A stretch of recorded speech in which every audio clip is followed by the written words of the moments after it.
Mala's food ব্লগে আপনাদের সবাইকে স্বাগত রইল। আজকে আমি মহারাষ্ট্রের একটা অতি জনপ্রিয় রেসিপি, সেটা হচ্ছে বড়া পাও। তো আমি অতি সিম্পলভাবে ঘরোয়া পদ্ধতিতে কিভাবে বানাতে হয় আপনাদেরকে দেখাবো। তার জন্য আপনাদেরকে ধৈর্য সহকারে আমার এই রেসিপিটা দেখতে হবে। আর ছোট ছোট অনেকগুলো টিপস অ্যান্ড ট্রিক্স আছে। আর আপনাদেরকে এটা মানে আপনারা যাতে খুব সহজ পদ্ধতিতে বানিয়ে নিতে পারেন ঘরে, ঘরোয়া মানে জিনিস উপকরণ দিয়ে, সেটাই আমি চেষ্টা করব আপনাদেরকে দেখানোর, যাতে বাইরে থেকে কিনে আনতে না হয়। দেখবেন খুব সহজে, খুব সহজ পদ্ধতিতে আপনারা এটা মানে অনায়াসে করতে পারবেন। তার জন্য আপনারা দেখতে থাকুন। এর 3টে ধাপ আছে, আমি সেটা একে একে আপনাদেরকে দেখিয়ে দেব।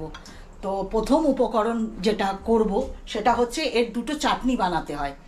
তো আমি আগে প্রথমেই আপনাদেরকে সেই চাটনিটা করে দেখাবো। তার জন্য কি কি নিয়েছি সেটা আপনারা ধৈর্য সহকারে দেখুন। এখন আমি ধনেপাতা, কাঁচা লঙ্কা, রসুন আর আদা এই কটা দিয়ে আমি একটা চাটনি বানিয়ে নেব।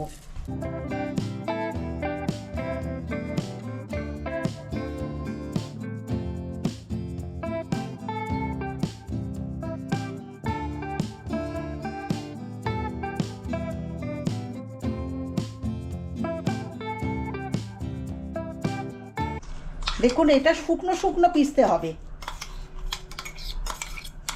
এইভাবে। আমি আবার একবার বলে দিচ্ছি, এর মধ্যে রসুন কিছুটা ছাড়িয়ে কলিগুলো দিতে হবে, মানে 6-7খানার মতন, আদা আর কাঁচা লঙ্কা, সামান্য নুন আর ধনেপাতা দিয়ে এই একটা চাটনি হয়ে গেল। নেক্সট স্টেপে আপনাদের আর একটা চাটনি করে আমি দেখাচ্ছি। এখন আমি আর একটা চাটনি বানাবো মুংফলির, যেটা আমাদের চিনে বাদাম। আর তার জন্য আমি অলিভ অয়েল নিচ্ছি, আপনি রিফাইন অয়েলও ইউজ করতে পারেন, ঘরে যেটাই অ্যাভেলেবেল থাকবে আপনি ইউজ করতে পারেন। এখন দেখুন, আমি একটু সর্ষে, কালো সর্ষে আর কটা কারি পাতা নিয়েছি, নিয়ে গায়ে ছিটকোনোর আগে আমি এই বাদামটা দিয়ে দিচ্ছি।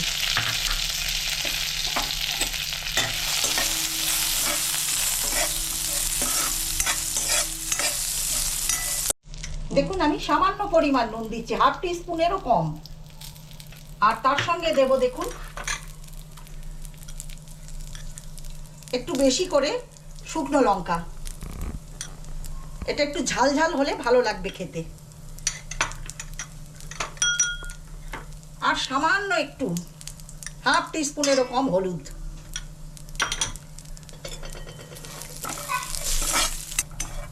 এটাও হয়ে গেছে।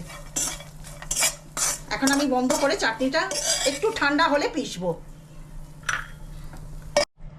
আমি এর মধ্যে আর একটু সামান্য অয়েল দিচ্ছি, দিয়ে আমি দেখুন এখানেও একটা গোটা রসুন এইভাবে ছাড়িয়ে রেখেছি, এটা আমি মিশিয়ে নিচ্ছি।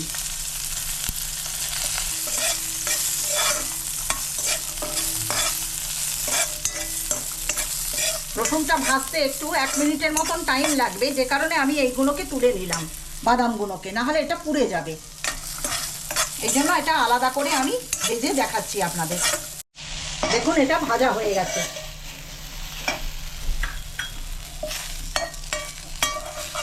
এটাও এগুলো ঠান্ডা হলে আমি একসঙ্গে সব পিষবো।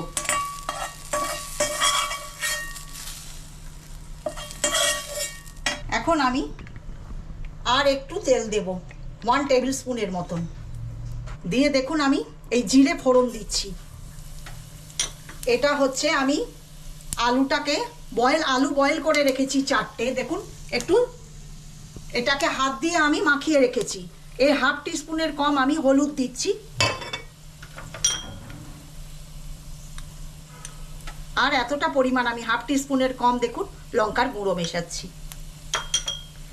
আর 1 টেবিল স্পুন আমি এটা রোস্টেড জিরের গুঁড়ো, আমি শুকনো কলায় ভেজে গুঁড়ো করে রেখেছি, সেটা আমি মিশিয়ে দিচ্ছি। আর দিচ্ছি আমি দেখুন হিং। আর এই যে আমি চাটনিটা পিষে রেখেছিলাম ধনে পাতার, দেখুন এইটা আমি মিশিয়ে দিচ্ছি। দিয়ে আমি আলুটাকে মিশিয়ে দিচ্ছি।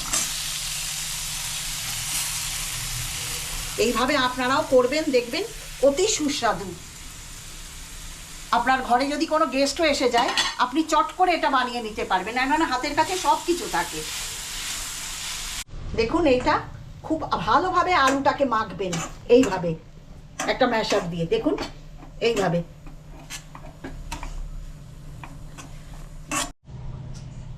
দেখুন সব শেষে আমি আপনাদের দেখিয়ে দিই, একটু আমচুর পাউডার দিচ্ছি 1 টিস্পুন,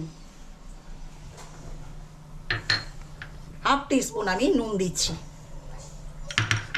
লাস্টে নুনটা দেওয়ার কারণ হচ্ছে যাতে জল না ছাড়ে। দেখুন এইভাবে স্ম্যাশ করে নেবেন, এতটা মাখা মাখা হবে। এখন এটা আমি ঠান্ডা করে আপনাদেরকে দেখাচ্ছি, একটু ঠান্ডা হয়ে যাবে তারপরে। দেখুন এইভাবে এক একটা করে বানিয়ে নেবেন বড়ার। আলুটাকে এইভাবে মাখবেন, দেখুন। আর সাইজ আপনাদের ইচ্ছা মতন করে নেবেন।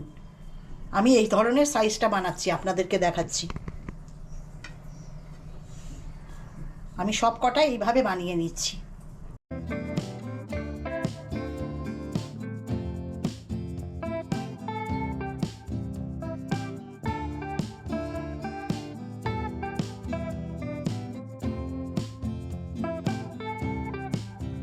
আমি দেখুন এখন এটা বড়া বানানোর জন্য আমার রেডি হয়ে গেছে এইভাবে। আর এখন আমি এটার ব্যাটারটা বানাবো। তার জন্য দেখুন আমি হাফ টিস্পুন নুন নিয়েছি, হাফ টিস্পুনেরও কম দেখুন হলুদ নিয়েছি, আর হাফ টিস্পুনেরও কম একদম যত সামান্য আমি লঙ্কার গুঁড়ো নিয়েছি। নিয়ে আমি ব্যাটারটা নর্মাল জলে আমি এটা গুলতে থাকবো। কিন্তু এই ব্যাটারটা একটু গাঢ় হবে, তাই একবারে জল ঢেলে দেবেন না, সামান্য সামান্য করে করতে থাকবেন।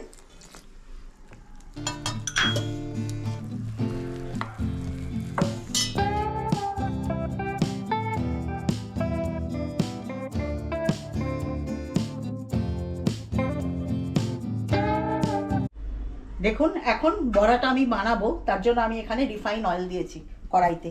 এখন গরম হয়ে গেছে এটা। আমি আপনাদেরকে ব্যাটারটাও বানানো হয়ে গেছে, দেখুন এইভাবে গাঢ়ও বানাবেন। এই দেখুন ঠিক এই রকম হবে।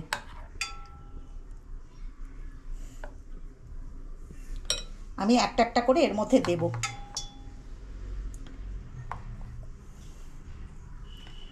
যতটা পারবেন ছেঁকে এর মধ্যে দিয়ে দেবেন। এই দেখুন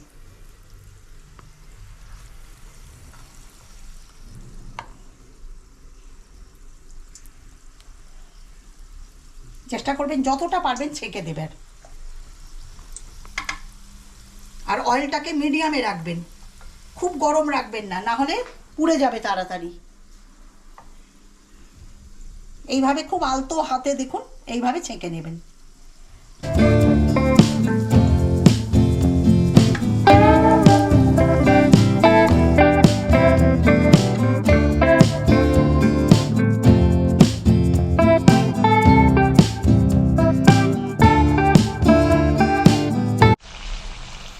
দেখুন সব কটা হয়ে গেছে বড়া বানানো।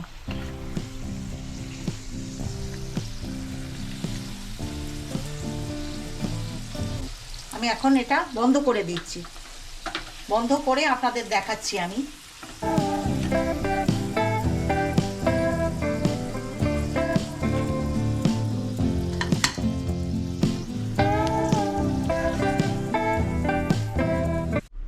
দেখুন তেলটা বন্ধ করে দেবেন, দিয়ে এই দেখুন লঙ্কার মোটা অবস্থায় আপনারা এইভাবে দিয়ে দেবেন। কিছুক্ষণ দেওয়ার পরে তুলে নেবেন।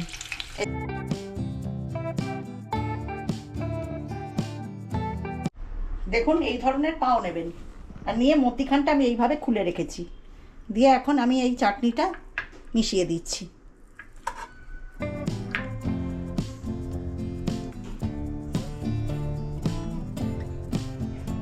এইভাবে দেবেন, আর এর মধ্যে একটা এরমভাবে বড়া রাখবেন। দিয়ে আমি এর মধ্যে একটু নুন মিশিয়ে নিয়েছি, আর এইটা এইভাবে দেবেন।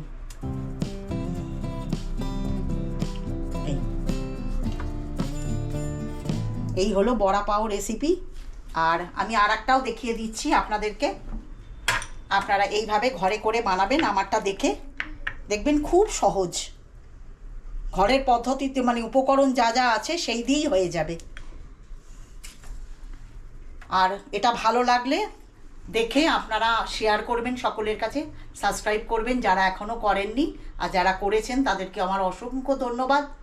আর আপনারা সুস্থ থাকুন, ভালো থাকুন, এইভাবে দেখে খেতে থাকুন আর বানিয়ে বানিয়ে দেখবেন ঘরে করলে অতি সুস্বাদু। এই হলো আমার বড়া পাও রেসিপি।